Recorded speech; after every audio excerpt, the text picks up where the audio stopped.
I have a new documentary recommendation for you. It's called The Crash, and it just came out on Netflix. I'm Melissa Andrews, a crime and investigative reporter.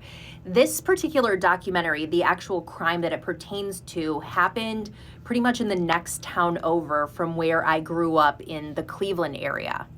So this trial's already happened, it's over, but a lot of times in the documentaries, they really provoke questions. And so people are now debating online, does this involve a tragic accident or is it murder? So this is Mackenzie Shirilla. She was 17 years old when prosecutors say she drove her car at 100 miles per hour directly into a brick building, killing her boyfriend, Dominic Russo, and their friend. This is Dominic Russo and their friend, Davion Flanagan. So Netflix is revisiting this case with this brand new documentary that just came out today. I've already started watching it this morning when I was getting ready for work. Investigators first thought this was a horrible accident, but then as they go through Mackenzie's cell phone data and start talking to friends, they find out more about her, what this group of friends was involved in, and why she wanted to crash her car into this building. And miraculously, she survived. The boys died. So if you were to watch the documentary, there is obviously security video of, they can see when your car left and where you were.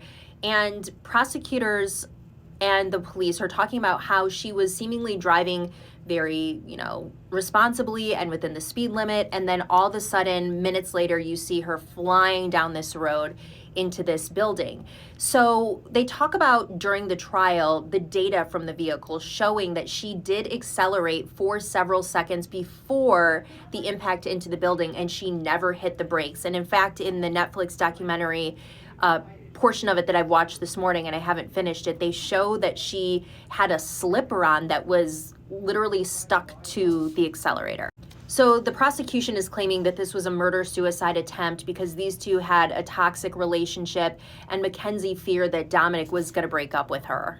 But her defense came in and said, no, Mackenzie has a medical condition, she has POTS, she blacked out behind the wheel, and there was really no confession of this and no motive of this.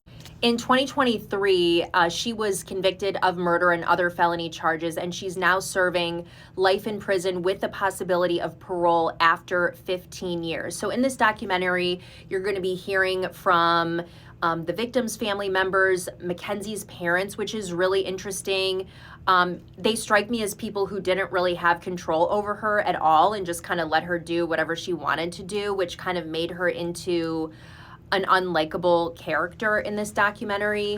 But it doesn't really, so far as I've seen it, point to trouble within this relationship. So maybe something happened in the minutes before this crash, and that's why she did this. I think there's a lot that makes this a really interesting documentary. And again, I've just started it.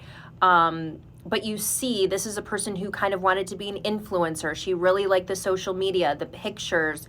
She somewhat wanted to be a model. She, had this friend group. They were into not so great things. So it's just really sad to see 3 young lives changed forever because of this. But if you want to see something new this weekend, check out The Crash on Netflix.